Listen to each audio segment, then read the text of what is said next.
Hai guys, selamat datang di channel Gereja Internet. Jangan lupa klik tombol subscribe dan nyalakan lonceng pemberitahuan supaya kamu bisa mendapatkan pengajaran setiap minggunya tentang kebenaran yang alkitabiah. Klik subscribe itu nggak bayar guys. Tapi dengan klik subscribe, kalian baru saja mendukung Gereja Internet supaya terus dapat berkembang di dunia YouTube. Jangan lupa like, comment, and share ya guys. Saudara, sebelum saya bacakan firman, saya masih mau sampaikan masih tersedia banyak hal di toko buku Rema. Ada jam kecil yang bagus buat kantor saudara atau samping tempat tidur sesuai dengan panggilan masing-masing. Lalu CD Final Wave yang terbaru juga sudah masih ada tersedia di toko buku Rema. Lalu ada gelang kalung profetis, dan yang saya paling suka ada miniatur atau replika tabut perjanjian. Menarik sekali, Anda tidak harus terbang ke Yerusalem untuk mendapatkan ini, Anda tinggal jalan beberapa langkah. Tapi menurut saya yang saya tangkap, Anda harus pesan karena ini sedang dibuat, dan dengan itu Anda akan bisa terima banyak hal. Saudara, saya mau ajak hari ini kita merenungkan sebagian dari firman, dan sebetulnya perenungan ini oleh karena bukan saya menyelidiki, tapi satu hari ada seorang anak Tuhan yang tanya ini kepada saya. Dia berkata begini, Pak, ada dua hal yang saya mau tanya berkaitan dengan hidup dari seorang raja yang bernama Daud. Dan saya pikir apa yang dia mau tanyakan. Ternyata dia berkata begini, saya menjumpai, Pak, ada dua hal yang aneh dari hidup Daud ini.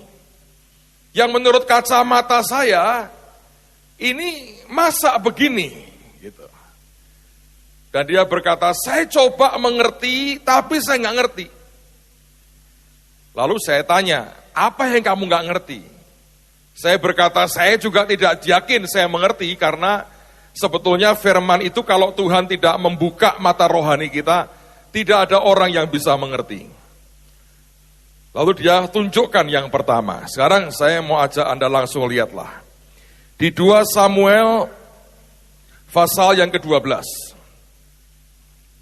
2 Samuel pasal yang ke-12.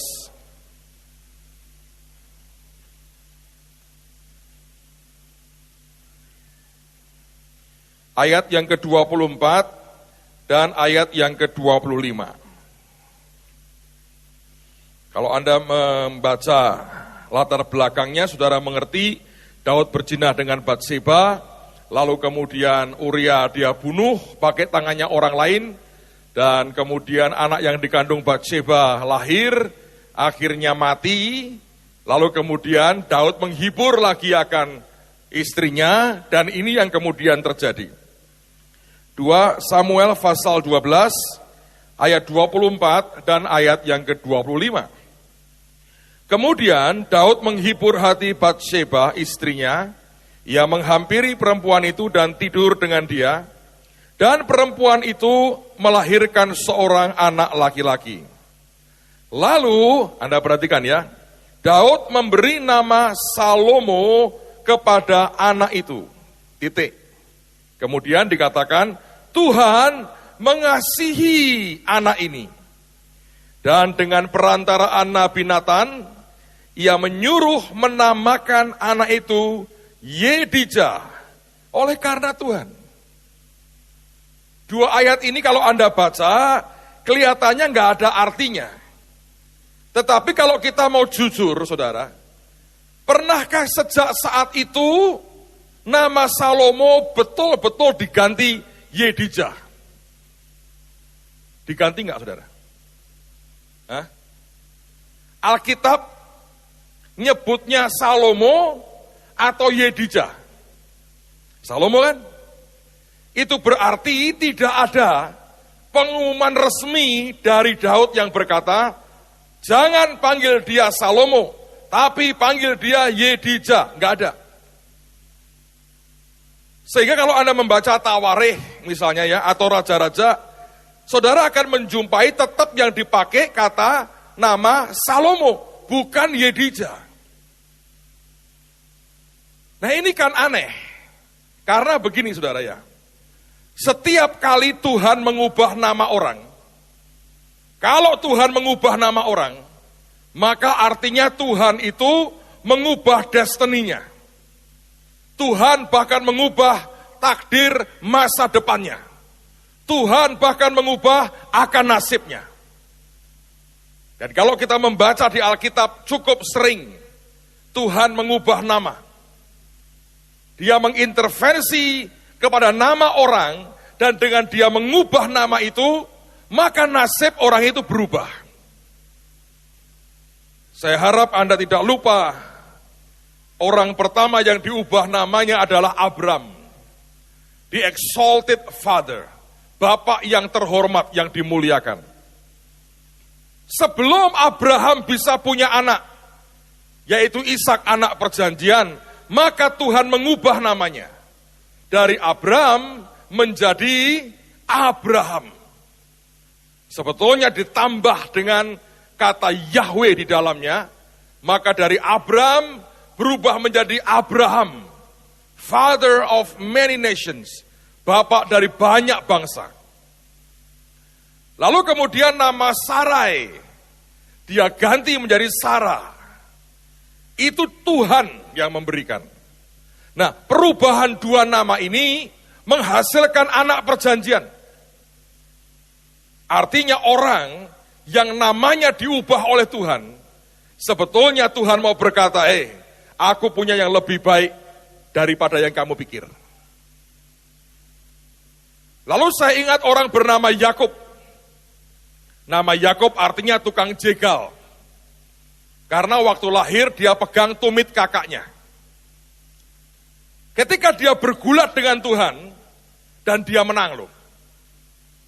Dalam arti kata, tidak pernah mau menyerah sampai diberkati. Maka hari itu Tuhan mengubah namanya. Dari Yakub diubah menjadi siapa? Israel. Hari ini menjadi sebuah nation, sebuah bangsa. Artinya perubahan nama itu mengubah nasib orang yang bersangkutan. Amen, saudara. Nama Hosea bin Nun, yang dari suku Efraim, yang kemudian diutus Musa untuk masuk tanah Kanaan bersama dengan 11 pengintai yang lain. Namanya diubah menjadi Yosua, ditambah nama Yahweh di dalamnya. Dari Hosea menjadi Yosua. Maka Anda mengerti penambahan nama Yahweh di situ, nama Tuhan dimasukkan, itu mengubah nasibnya.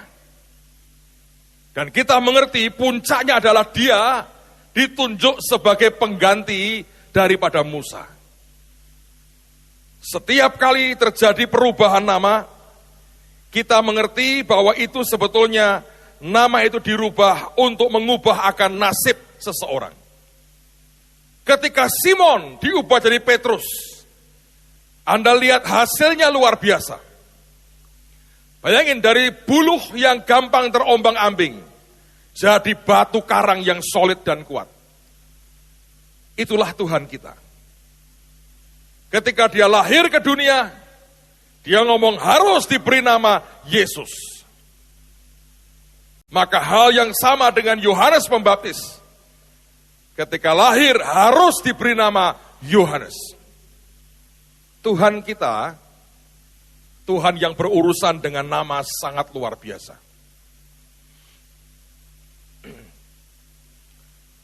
Nah sekarang kita melihat orang bernama Daud. Daud ini bukan orang bodoh, saudara, bukan. Dia bukan sekedar bekas tukang angon yang tidak tahu apa-apa. Dia ngerti sangat banyak. Hari itu dia punya anak laki-laki dari Batsheba. Dan dia beri nama Salomo. Salomo itu dari Shalom. Dia mau berkata, biarkan anakku ini mengalami damai sejahtera. Shalom juga di dalamnya ada unsur kebaikan, kesejahteraan, kemakmuran, kelimpahan. Dia berkata, aku mau anakku ini ngalami shalom dalam hidupnya. Nah, ketika anak itu lahir, Alkitab berkata, Tuhan sangat mengasihi anak ini. Ajaib ya. Belum apa-apa, Alkitab berkata Tuhan sangat mengasihi anak ini. Lalu dengan perantaraan Nabi Nathan, dan Daud mengerti track recordnya Nabi ini Nabi yang luar biasa, dan Tuhan pakai Nabi Nathan datang ke Daud dan berkata, Daud, beri nama anak ini Yedijah, dan nama Yedijah artinya the beloved of Jehovah. Lagi-lagi Tuhan masukkan namanya Yahweh, Jehovah di situ.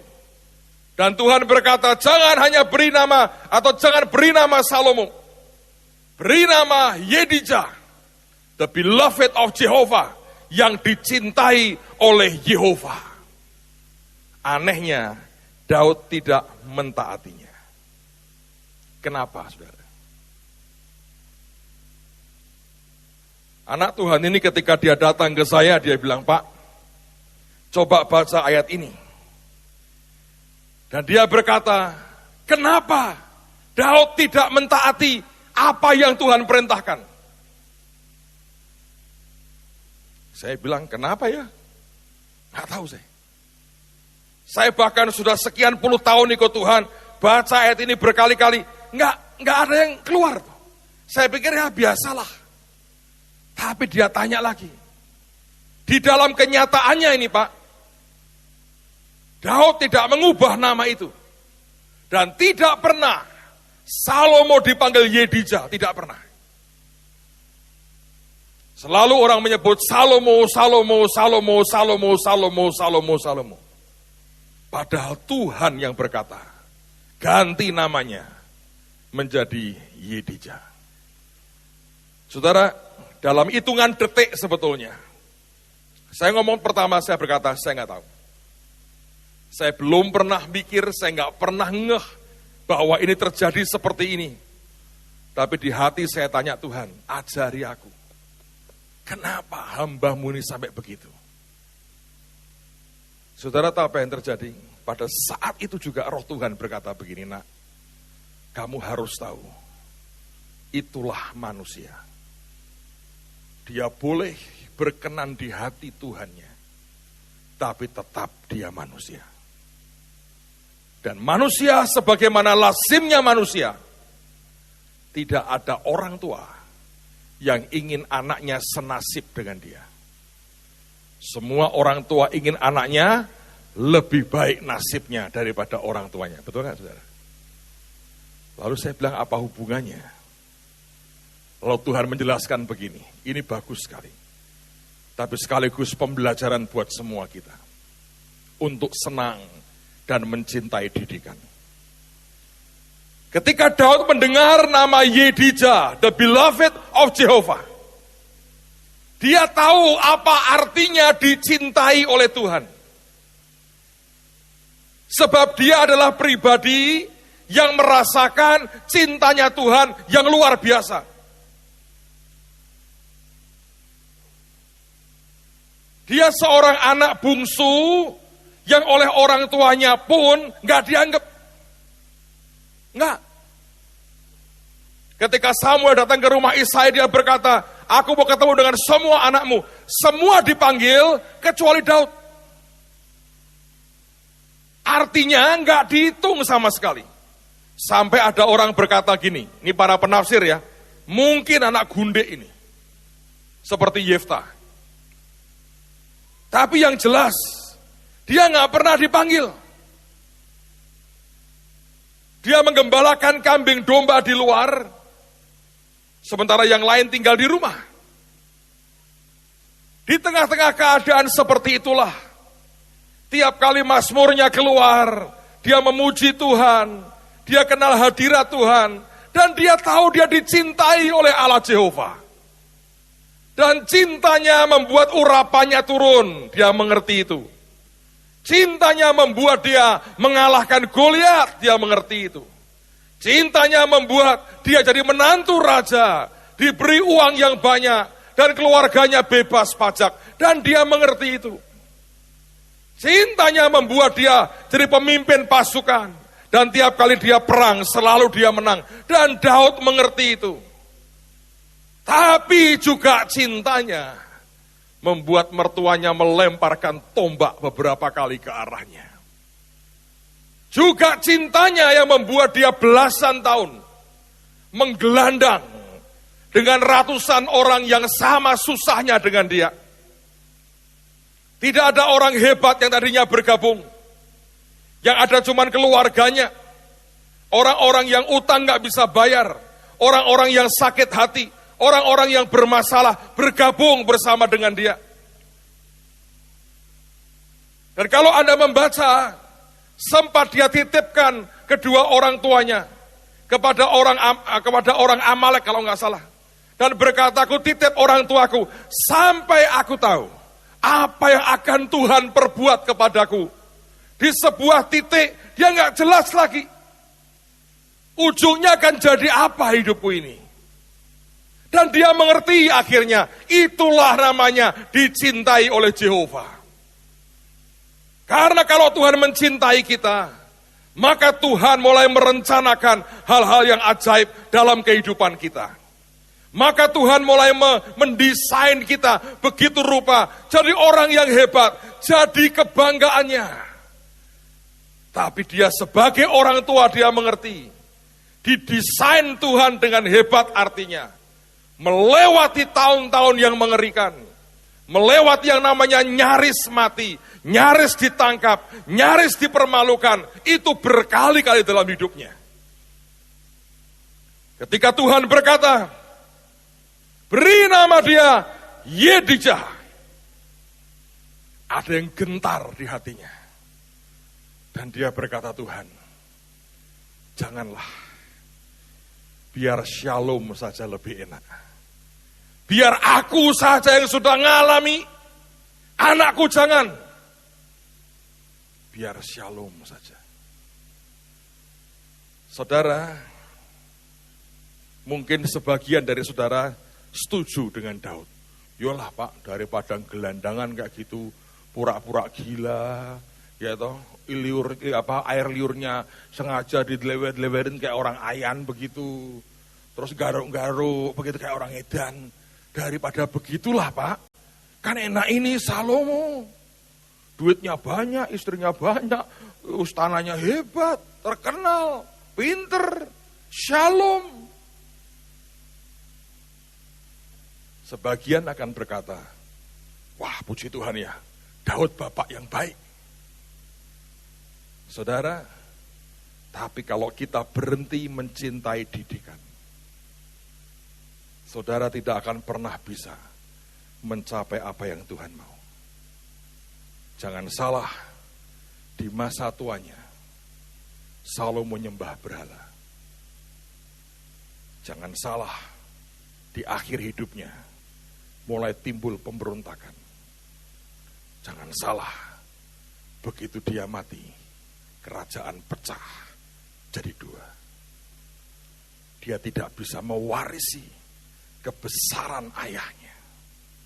Apalagi seperti ayahnya yang mendapat perkenan Tuhan yang begitu luar biasa. Didikan tidak pernah enak. Didikan itu menimbulkan kesakitan. Didikan itu menempa kita kadang-kadang dengan sangat keras.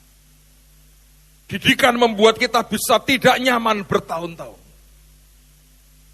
Tapi sebetulnya didikan itulah waktu di mana keintimanmu dengan Tuhan terbina. Didikan itulah saat di mana imanmu bisa berakar begitu kuat di dalam Dia. Didikan membuat kita jadi orang yang berbeda. Didikan membuat kita jadi orang yang kuat. Orang yang tahan banting. Dan jadi orang yang tak terhentikan. Beberapa waktu yang lalu di Singapura geger dengan sebuah foto yang menggelikan memang. Kalau Anda tahu setelah anak lulus SMA di Singapura, kalau Anda warga negara, Anda harus ikut wajib militer. Maka engkau dilatih militer, saya nggak tahu berapa tahun. Di Korea 3 tahun, dikurangi jadi tinggal 2 tahun. Yang saya tahu di Taiwan juga katanya 2 tahun. Rata-rata mungkin 2 tahun, 3 tahun lah. Wajib militer. Tapi ini ada foto mengerikan sekali. Ada tentara wajib militer lagi jalan, sambil mainan handphone atau BlackBerry, nggak tahu dia begini. Belakangnya itu pembantu rumah tangganya bawain ranselnya. Anda pernah dengar berita itu? Jadi ini tentara ini ya, lagi jalan di pinggir jalan, mainan handphone begini, di belakang pembantunya bawain ransel. Kalau orang kita ini, dia kalau gini, mbaknya datang, iya bos, hormat. Mbak, ini, tembak mbak, dor. Itu rame di Singapura. Sehingga orang berkata gini, negara kita mau jadi apa? Kalau tentaranya begitu, bawa ransel aja, pembantu rumah tangganya. Puji Tuhan, bukan orang Indonesia sudah ternyata. Nah itu orang Indonesia harus ngisi-ngisi gitu. Atau mungkin kita serbu dengan TKW habis Singapura. Yang kuat TKW-nya kok. Tentaranya hanya kuat pegang handphone. Berangkat, mbaknya berangkat bawa ransel.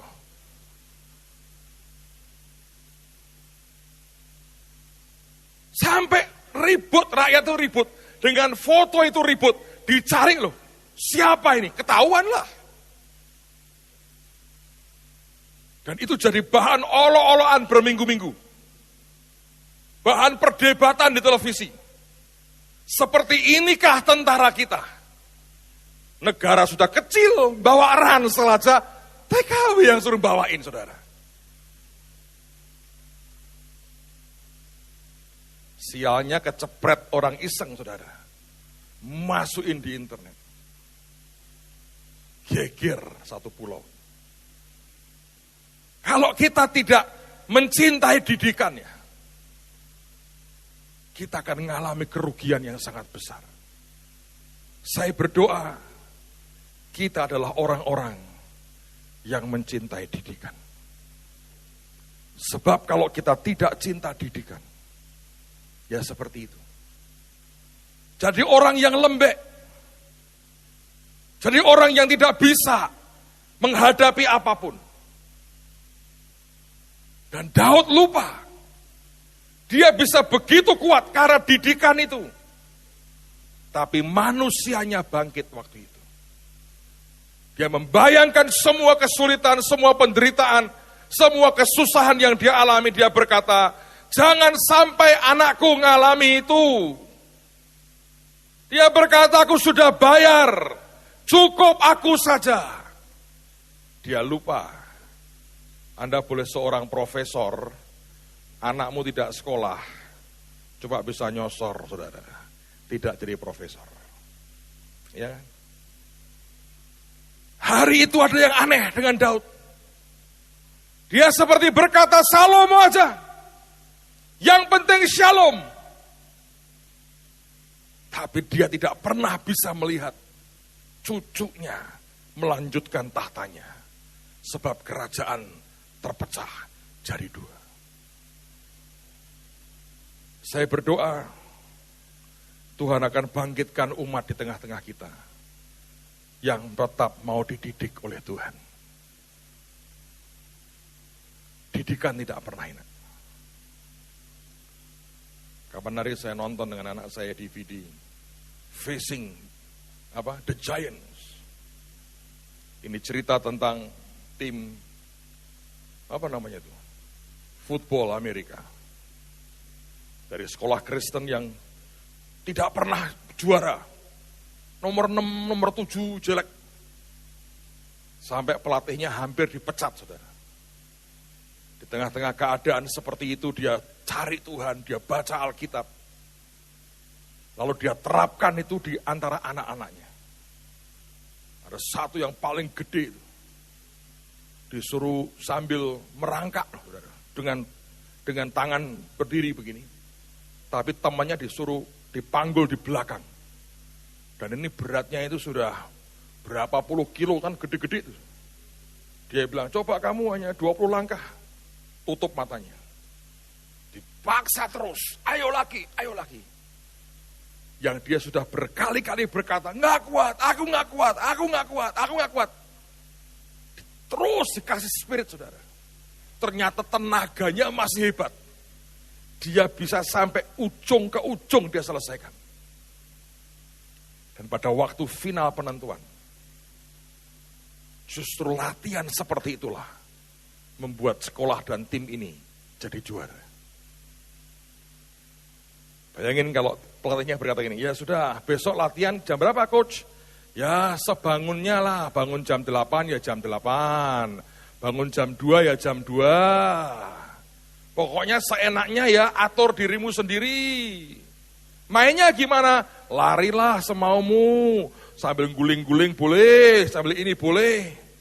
Makannya makanlah tiap hari, nggak usah masalah dengan makanan, hancur saudara. Sebab tidak ada didikan dalam diri kita. Saya berdoa, tidak ada orang yang membenci didikan. Daud pernah buat kesalahan. Memang hidup Salomo kelihatannya enak. Tapi sebetulnya dia hidup berapa puluh tahun sih? Dan kemudian setelah itu, rohnya tiap kali bertemu dengan Tuhan.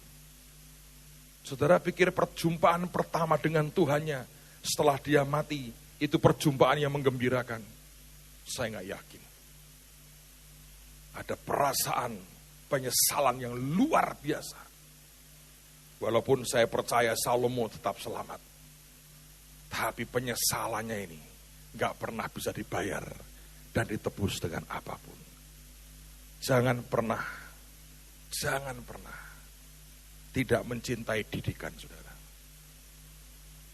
Kadang-kadang didikan itu sangat tidak enak. Dan setiap didikan tidak pernah enak. Nggak ada orang dididik tuh berkata gini, enak ya dididik. Enggak. Setelah selesai, baru kita berkata, iya ada manfaatnya buat kita. Daud pernah buat kesalahan. Dan dengan kesalahan itu, Salomo bayar harganya. Dia tetap Salomo, tetap Shalom. Dia kendalikan semuanya. Dan sampai sebuah titik, dia mau berkata begini, sudahlah. Dan istri-istrinya ini, yang menyerongkan hatinya, sehingga yang disembah bukan Tuhan Jehovah lagi. Dia nyembah berhala-berhala. Saudara, mari biarkan Tuhan didik hidupmu. Seringkali kita berkata, nggak kuat Tuhan. Semua orang langkah pertama sudah langsung tidak kuat. Percayalah. Kita nangis, teriak-teriak, geru-geru, malu-maluin. Saya berdoa Anda jadi orang yang kuat.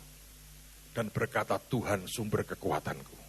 Apapun yang dia rencanakan dalam hidupku, jadi dalam nama Yesus. Nah, kita seringkali hanya ingin enaknya. Padahal sebetulnya Tuhan didik kita bukan untuk menyengsarakan kita. Kita membaca didikan sama dengan kesengsaraan. Padahal tidak sama sekali. Didikan bukan kesengsaraan. Waktu kita dididik memang sakit. Memang ada sengsaranya. Tapi tidak identik dengan itu. Didikan itu membuat kita jadi makin kuat. Dan jadi orang yang siap diberi kepercayaan yang lebih besar lagi. Saya sungguh berdoa, di tengah-tengah kita tidak ada orang yang tidak mencintai didikan. Yang kedua, pertanyaan yang kedua ini ada di 1 Raja-Raja pasal yang ke-15.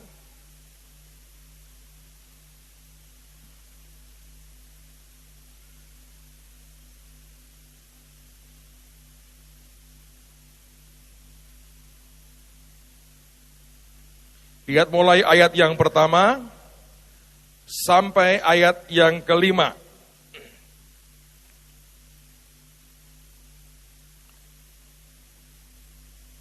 1 Raja-Raja 15 ayat yang pertama sampai dengan ayat yang kelima. Dalam tahun ke-18 zaman Raja Yerobeam bin Nebat menjadi rajalah Abiam atas Yehuda.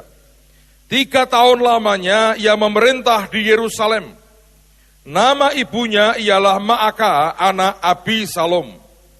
Abiam hidup dalam segala dosa yang telah dilakukan ayahnya sebelumnya. Dan ia tidak dengan sepenuh hati berpaut kepada Tuhan Allahnya seperti Daud moyangnya. Tetapi oleh karena Daud, maka Tuhan Allahnya memberikan keturunan kepadanya di Yerusalem dengan mengangkat anaknya menggantikan dia dan dengan membiarkan Yerusalem berdiri. Ayat yang kelima, inilah alasannya. Karena Daud telah melakukan apa yang benar di mata Tuhan dan tidak menyimpang dari segala yang diperintahkannya kepadanya seumur hidupnya, perhatikan, kecuali dalam perkara Uria, orang Het itu. Ini ayat juga aneh. Sebetulnya kalau kita mau jujur melihat, kesalahannya Daud cukup banyak. Dia waktu lari ya, dia pergi ke Nob, dia nipu imam. Ditanya oleh imamnya, kamu kok sendirian? Oh ya, aku dapat perintah raja, perintah rahasia. Sampai pedang pun nggak sempat bawa. Dia ambil pedangnya Goliat. Dia nipu kan? Nipu itu dosa nggak? Semua orang tahu dosa. Daud yang sama. Kalau Anda membaca Alkitab, dia pernah menghitung pasukannya. Dan Tuhan marah. Apa yang terjadi? Begitu banyak orang Israel mati gara-gara itu. Kesombongannya muncul. Dia hitung pasukannya. Lihat cara dia dengan anak-anaknya. Amnon memperkosa Tamar, ya nggak dimarahin, dibiarkan. Absalom membunuh Amnon, kemudian dia pergi, balik ya diampuni. Absalom perang, dibunuh Yoab, mati, ditangisi. Kalau Anda belajar dari hidup, itu kan bukan bapak yang bijaksana sebetulnya, ya kan? Dia berzina dengan Batseba. Apa itu bukan kesalahan? Kalau Anda membaca, tapi Alkitab mengatakan, dia hidup benar, tidak pernah menyimpang, kecuali. Loh yang lain itu di mana? Saudara, saya tidak mengatakan bahwa Alkitab mau berkata, yang lain tidak dianggap sebagai sebuah kesalahan. Tapi di antara sekian banyak kesalahan yang dia buat sepanjang umur hidupnya, rupanya ada satu yang betul-betul kena di hati Tuhan. Secara manusia memang itu sebuah kejahatan mengerikan. Dia menggunakan tangan orang lain, membunuh akan orang yang setia dan sangat setia kepadanya. Tetapi ketika saya baca ayat ini, tiba-tiba muncul satu pengertian lagi. Ketika Daud membunuh Uria, sebetulnya ada sebuah simbol tindakan yang sampai kapanpun itu akan membuat Tuhan sangat kena. Nama Uria artinya the flame of Jehovah atau apinya Jehovah. Yesus pernah berkata, kamu boleh menghujat aku, kamu akan diampuni. Engkau menghujat Roh Kudus, kamu tidak akan diampuni. Kesalahan yang sering kali dibuat adalah kita membunuh Uria dalam kehidupan kita. Mungkin tidak ada Batseba dalam hidupmu. Tapi tidak berarti engkau tidak bisa membunuh Uria. Karena Uria yang dimaksud adalah the flame of Jehovah. Apinya Yehova. Dan sebetulnya itu yang mengerikan. Kalau kita memadamkan api Tuhan dalam kehidupan kita. Saudara, saya perhatikan ya.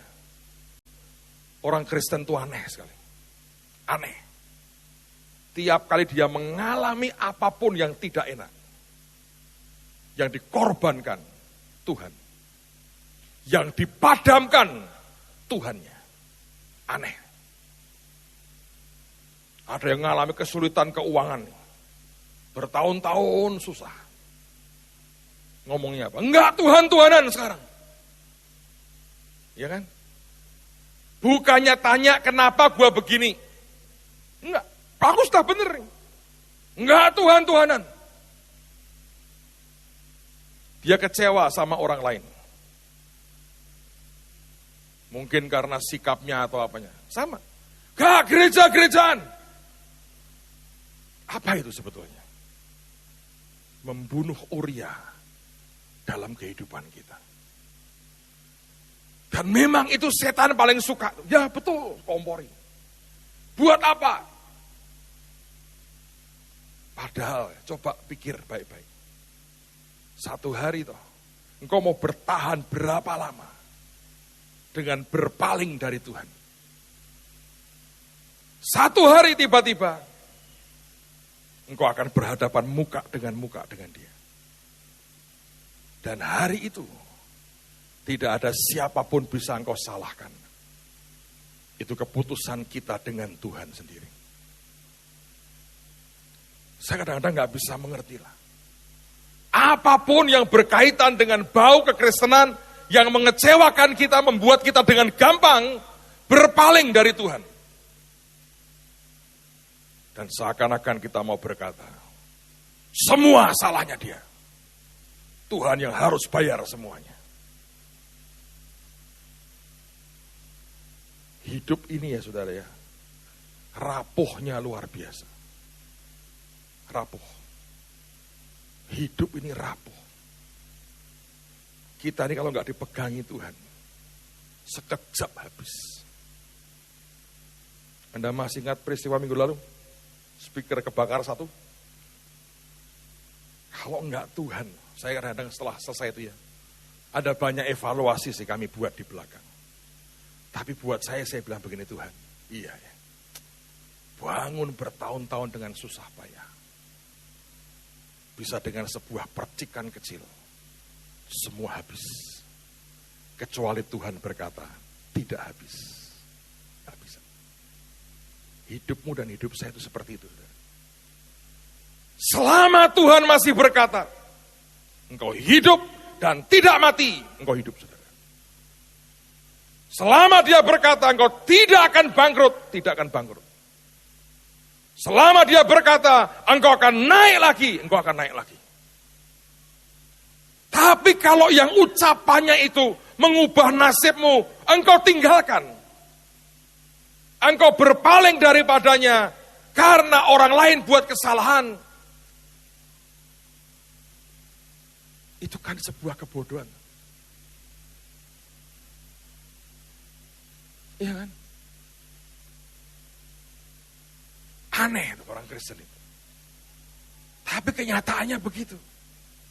Saya harap itu bukan kita.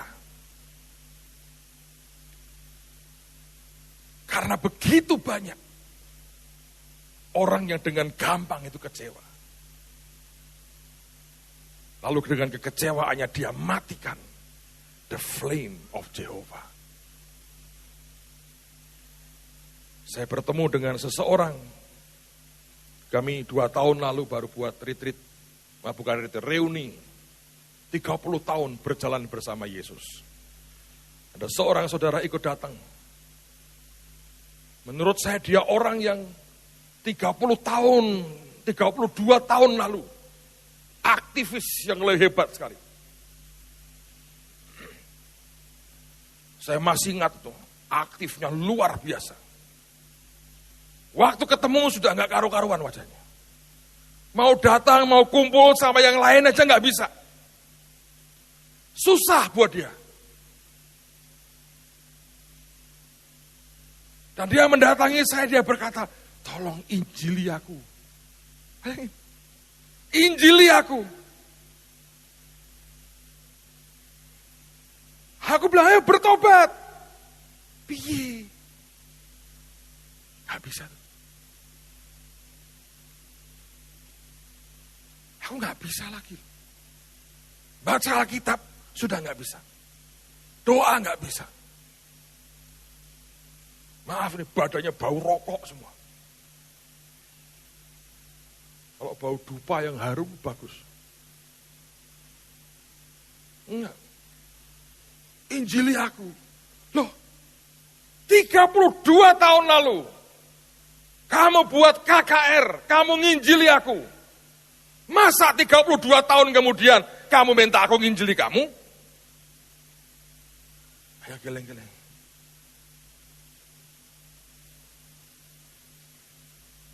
Coba saudara.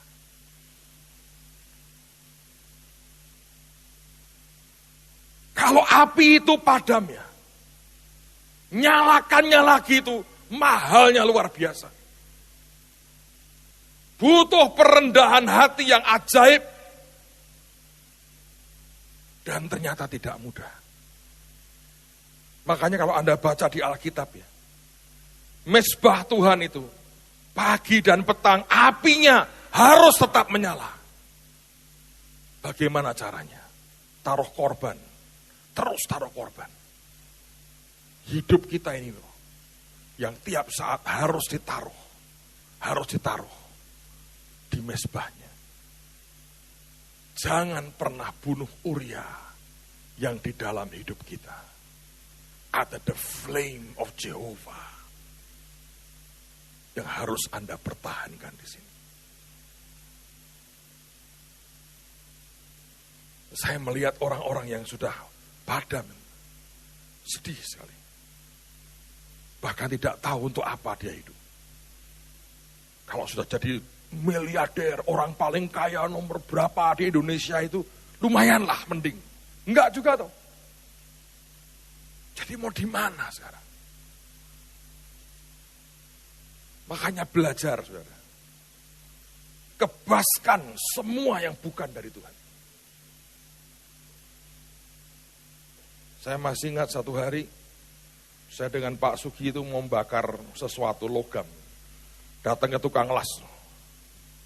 Pakai apa itu las yang nyemburin api itu. Itu tiap sekian menit, dia mesti ketokin itu, ujung daripada semburan apinya itu, alat itu. Saya bilang, kenapa Pak? Ya ini, logam yang ini nyumpelin nutup. Begitu mulai nutup, kayak ledakan begitu. Dia bersihin, ketokin. Nyemburnya lagi, bagus lagi. Hidup kita sama. Tiap saat ada banyak yang bisa membuat kita tertutup. Dan api itu kemudian padam. Jangan biarkan the flame of Jehovah itu padam dari hidup kita. Tadi kita nyanyikan, nyalanya seperti api. Dan biar jadi kobaran yang tak terhentikan. Keluar dari hati dan tahta Bapa sendiri. Kalau kita bisa hidup dengan itu, saudara, Anda akan terus berkembang, terus naik dan tidak akan turun. Tapi kalau engkau biarkan kotoran apapun mulai masuk, pada ujungnya akan merusak sangat banyak. Merusak sangat banyak. Biarkan api Tuhan tetap api yang murni. Dan bukan api asing dalam kehidupan kita. Saya mau tutup dengan sebuah pembelajaran buat saudara. Saya yakin teman-teman yang saya ceritakan tidak bermasalah dengan apa yang saya cerita. Saya belajar dalam kehidupan kita. Saya beri istilah, seringkali ada momen-momen yang profetis sekali. Dan momen itu sebetulnya momen yang tanpa kita ketahui. Sebagian tahu, sebagian besar tidak. Contoh di Alkitab adalah seperti ketika Elisa sakit, Raja Israel datang, suruh memanah. Dan diarahkan, harus ke timur. Keluar nubuatan, itu anak panah kemenangan. Kamu akan mengalahkan orang Aram di Afek sampai habis lenyap. Dia berkata, ambil panah itu, pukulkan ke tanah. Waktu diperintahkan mukul ke tanah, hanya dipukulkan 3 kali. Elisa marah. Kenapa engkau hanya pukul 3 kali? Harusnya 5-6 kali engkau baru bisa menghabisi Aram. Karena engkau hanya mukul 3 kali. Hanya 3 kali kamu menang. Dan Elisa mati. Raja itu tidak pernah ngerti itu momen profetis. Sebuah destiny dibuka di depan dia. Dan Tuhan berkata, pilih yang mana. Dan kemudian pilihannya salah. Saudara, itu sama dengan baptisan. Yesus yang perintahkan untuk baptisan. Waktu kita dibaptis, itu momen profetis. Kita baptis dengan diselam. Karena itu simbol dari kematian, dan kita bangkit dari kematian. Apa hubungannya air dengan dosa dalam hati kita? Kalau memang air bisa membersihkan, kan cukup dong kita mandi sehari 2 kali. Ada yang sampai 3 kali. Yang hobi berenang seminggu 3 kali, baptisan terus. Tapi ada momen profetisnya. Yang membuat baptisan beda dengan berenang. Kita percaya baptisan itu membuat kita bangkit dari kematian. Ada momen profetis seperti itu. Tahun lalu kalau saudara masih ingat, kita buat acara di sini.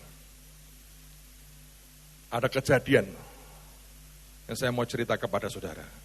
Karena sudah lewat segala sesuatunya. Jadi saya bisa cerita. Dan mereka, di antara mereka sendiri juga menceritakan pengalaman itu. Dan saya yakin sebagai pembelajaran, ini penting.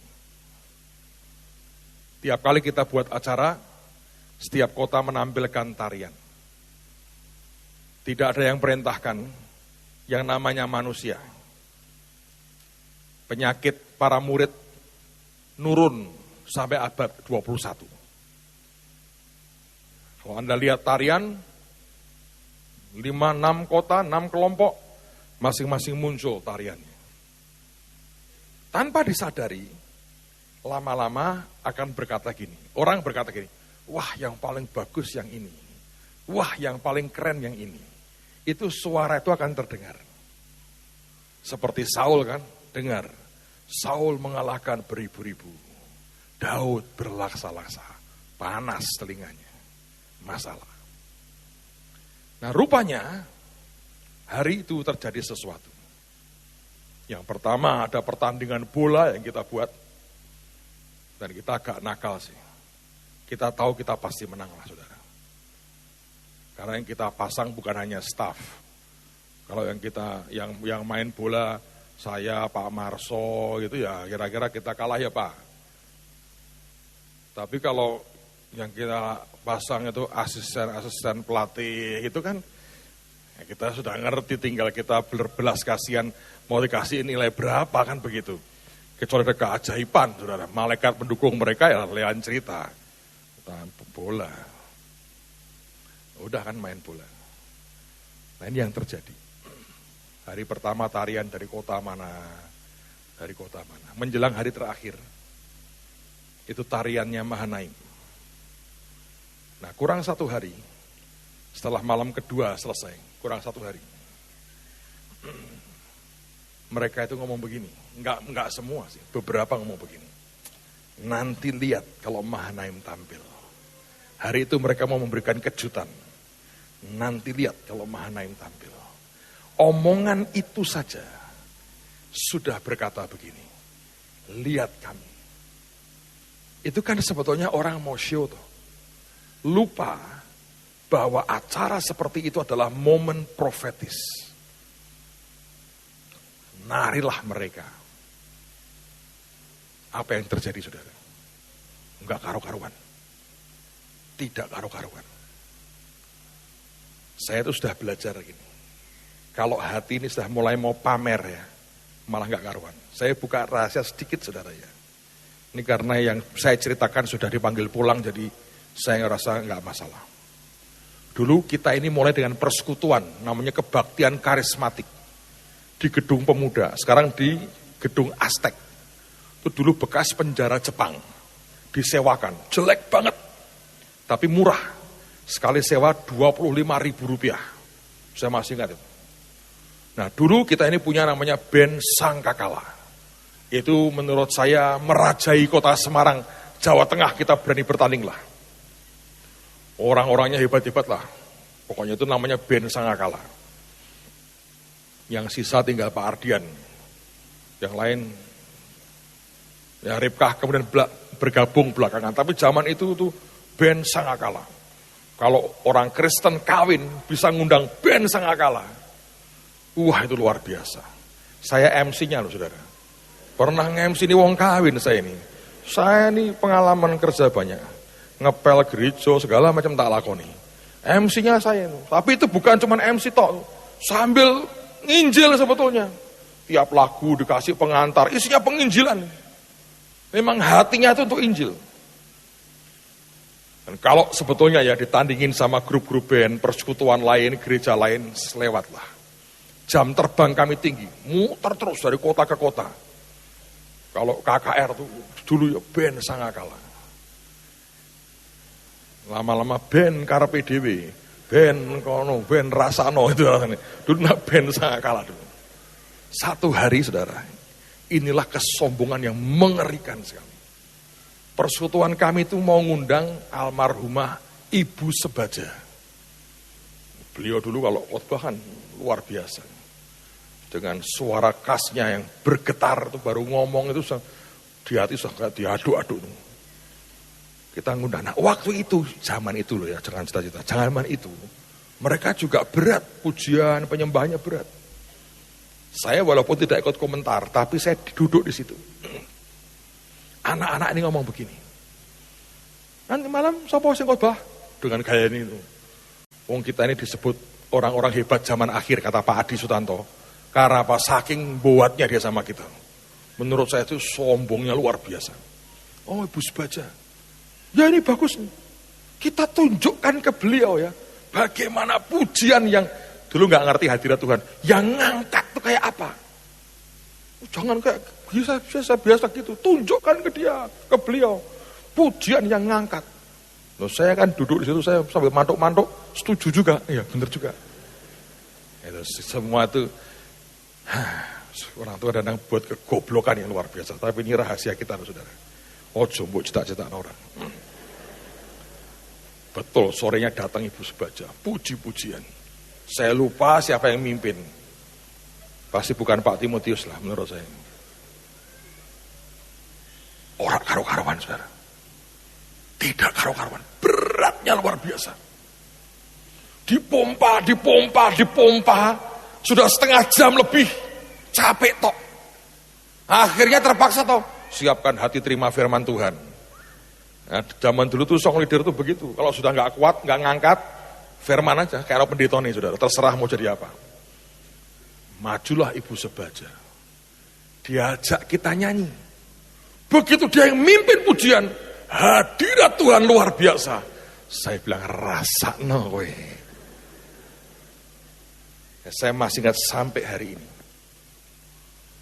Nah itu terulang tahun lalu.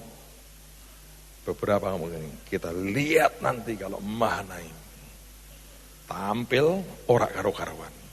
Yang gawat saudara. Itu kan pakai sling. Naik satu orang. Bawa, apa namanya tuh? Kayak spanduk gede tuh. Namanya apa tuh sekarang tuh? MMT. MMT singkatan apa? Wah, bener arti ini loh. MMT. Spanduk gede, sekop plastik itu. Itu gulungannya. Nggak bisa buka. Ya gawatnya anak ini nggak lihat. Itu nggak buka. Sampai selesai meluntir, nggak bisa buka. Dan tulisannya itu kelimpahan. Saudara tahu yang terjadi? Selesai acara, saya lihat sendiri, kumpulin di ruang baptis sama bosnya ini. Semprot habis. Bertobat tuh mereka. Pulang itu ya, semua liburan mereka di cancel semua. Saya tahu beberapa sudah booking hotel di Singapura cancel. Semua balik ke Bekasi, doa puasa, giliran sekian bulan, 40 hari itu minimal. Doa puasa, bertobat minta ampun. Saudara ngerti? Tahun itu, sepanjang tahun, keuangan mereka berat sekali. Nggak pernah seperti itu.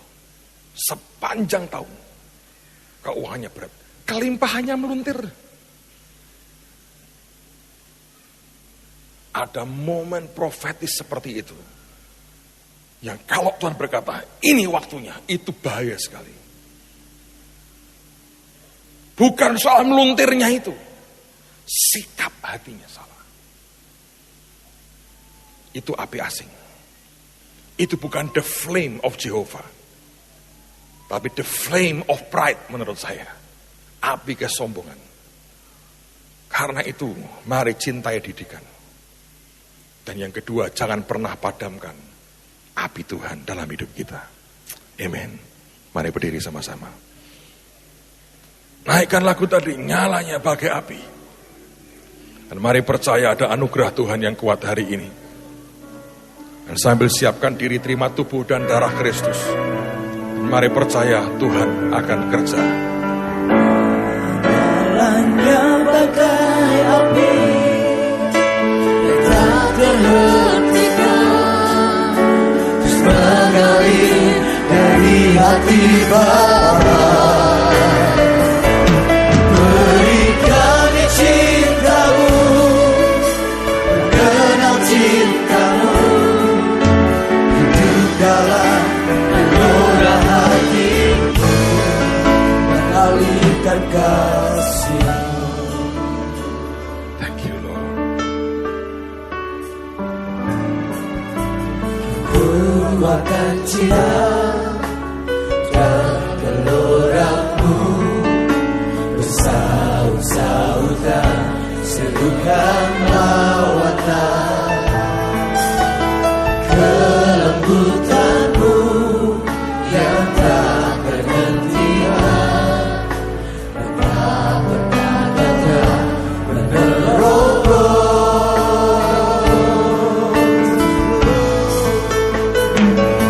Cinta-Mu, kasih-Mu, agape-Mu, bawa kami ke pesta-Mu. Cinta-Mu,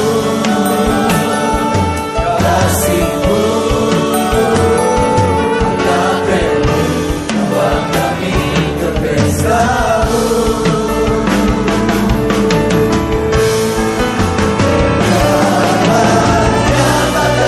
Angkat tanganmu saudara. Biarkan apinya terus membakar hidup kita.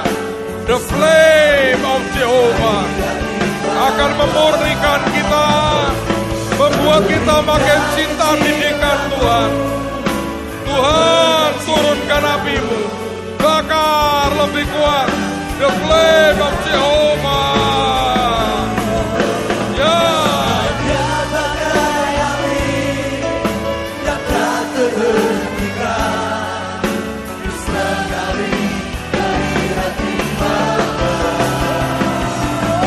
Berikan cinta-Mu, mengenal cinta-Mu, hidup dalam gelora hati-Mu.